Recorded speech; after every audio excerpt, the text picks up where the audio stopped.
The Lord be with you. A reading from the Holy Gospel according to Matthew. When Jesus saw the crowds, he went up the mountain, and after he had sat down, his disciples came to him, and he began to teach them, saying, "Blessed are the poor in spirit, for theirs is the kingdom of heaven. Blessed are they who mourn, for they will be comforted. Blessed are the meek, for they will inherit the land. Blessed are they who hunger and thirst for righteousness, for they will be satisfied. Blessed are the merciful, for they will be shown mercy.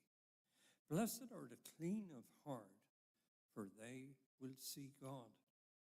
Blessed are the peacemakers, for they will be called children of God. Blessed are they who are persecuted for the sake of righteousness, for theirs is the kingdom of heaven. Blessed are you when they insult you and persecute you and utter every kind of evil against you falsely because of me. Rejoice and be glad, for your reward will be great in heaven. Thus they persecuted the prophets who were before you." The Gospel of the Lord.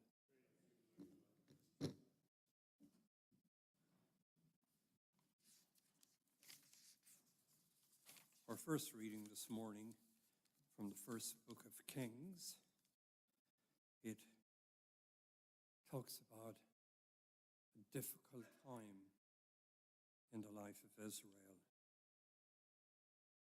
God's chosen people at this time were in a spiritual crisis. The king had married a pagan woman, Jezebel, who followed a pagan god called Baal, and it confused and discouraged the Israelite people. Some began to dabble in pagan religion and even joining it. Other people didn't, but they were confused and hurt, and their faith was weakened by the atmosphere in which they had to live. Elijah, the great prophet, remained faithful to God. He preached a strong message, encouraging the people who had strayed away from God to come back to God. And he assured them that God continued to love them.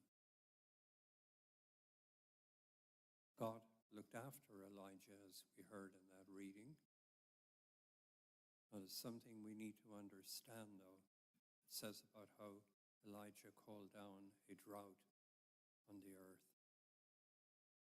and that God caused it to happen. God doesn't do those things. For God to send a drought on the earth that would kill innocent people, not possible. Put those ideas that come up from the Old Testament out of your heads. God said everything God had to say when he died on the cross for us. Anyway, the drought, a natural happening, caused a lot of pain and suffering. And Elijah was lucky to escape with his life. And we're told how God sent him bread and water to keep him alive. And this was to be a reminder to the people how God looked after the chosen people when they were wandering through the desert for 40 years. And so this reading is meant to encourage us. God provides for his people. We live in societies today, and paganism is at work in our society. It's to be seen in extreme selfishness, in greed and hate and division and unlawful killing. And of course, there's a certain attraction about this. And people do, who are brought up in faith, do fall by the wayside.